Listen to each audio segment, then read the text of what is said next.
Red Riding Hood.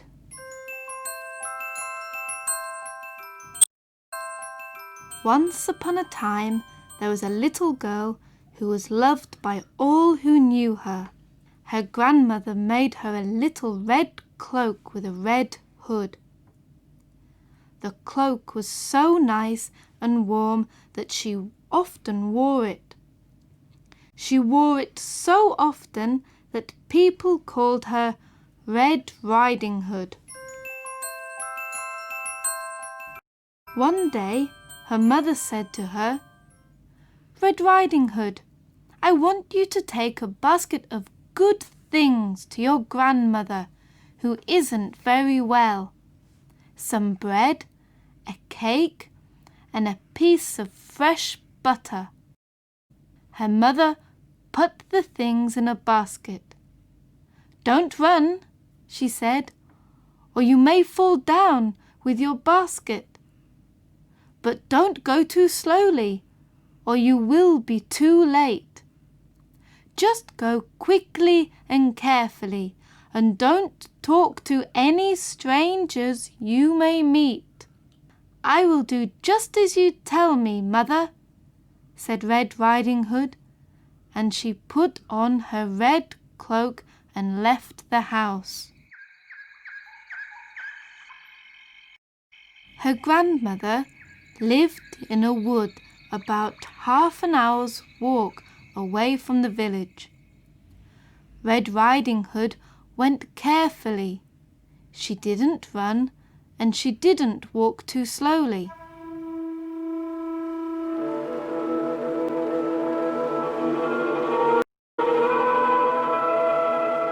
When she was going through the wood, she met a wolf. Red Riding Hood had no idea what a wicked and cruel animal the wolf was, so she was not afraid of him.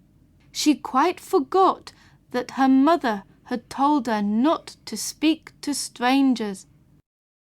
"Good morning, Red Riding Hood," said the wolf. "Good morning, wolf," said Red Riding Hood. "Where are you going so early?" asked the wolf. "I am going to visit my grandmother, who is not very well," answered Red Riding Hood. "What have you in your basket?" "I have some bread, a cake, and a piece of fresh butter." "Where does your grandmother live?" "She lives in the wood. Her house is under 3 oak trees, and there are nut bushes beside it." "This pretty little girl will be a tasty dinner for me," thought the wolf, and he looked hungrily at Red Riding Hood.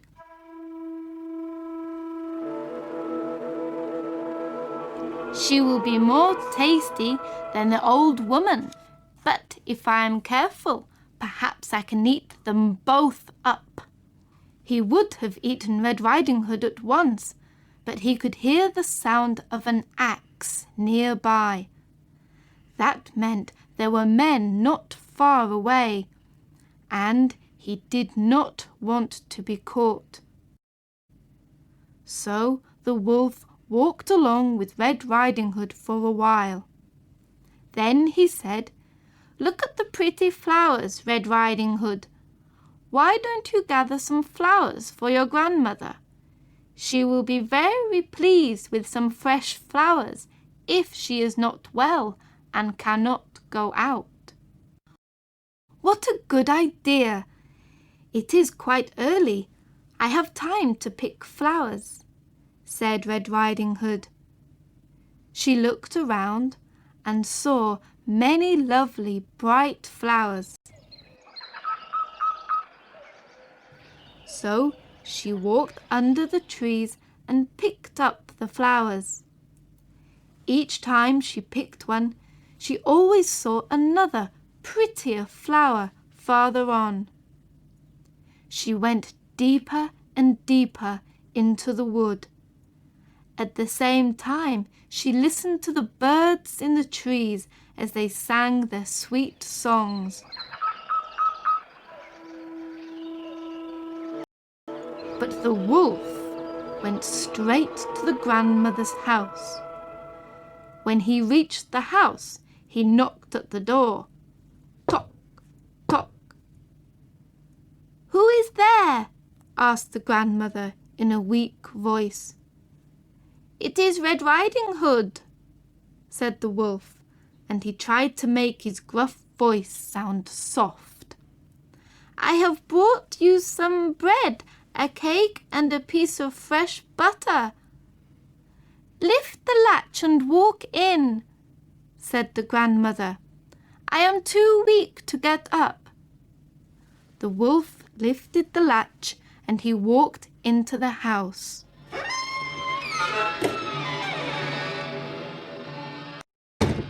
The old lady was lying in bed. The wolf went straight up to the bed and swallowed her up.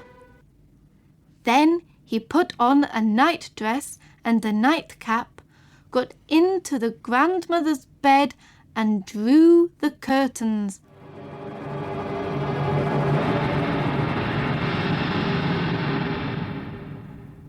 When Red Riding Hood had gathered as many flowers as she could carry, she hurried on to her grandmother's house.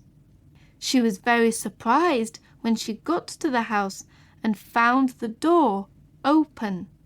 And when she entered the room, everything seemed so strange.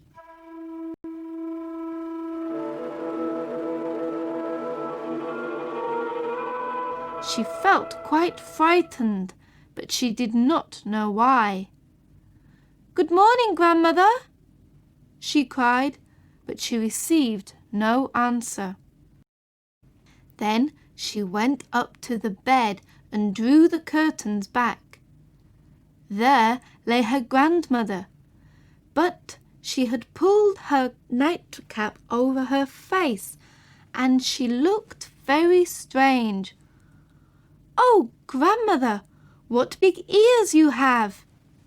said Red Riding Hood. "The better to hear you with, my dear," said the wolf. "Oh, grandmother, what big eyes you have!" "The better to see you with, my dear." "Oh, grandmother, what big hands you have!" "The better to hug you with, my dear." "Oh, grandmother, what big teeth you have!" "The better to eat you with, my dear." With these words, the wicked wolf jumped out of the bed and swallowed poor little Red Riding Hood. Then, after such a good meal, he went back to bed for a rest. Soon he was asleep and snoring loudly. Later on, a hunter went past the house and he heard the wolf's loud snores. Of course, he thought it was the grandmother. "How loudly the old lady is snoring," he thought. "Perhaps she is not well. I'll just open the door and see if she is all right." So he went into the house and saw the wolf asleep in the old lady's bed. "I know who you are," said the hunter. "You've done bad things for years. Well, you'll never have a chance to kill anyone else."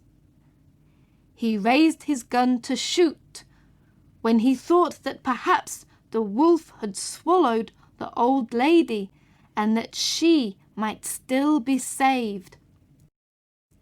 So he took a knife and carefully cut open the wolf as he lay asleep. The little girl jumped out and cried, "Oh, how frightened I was! It was so dark inside the wolf." Next, the grandmother came out, alive but very weak after her horrible adventure. They were quite happy now. The hunter took the wolf's skin home. The grandmother ate all the good things which Red Riding Hood brought, and she soon felt quite strong. As for Red Riding Hood, she decided always to follow her mother's advice.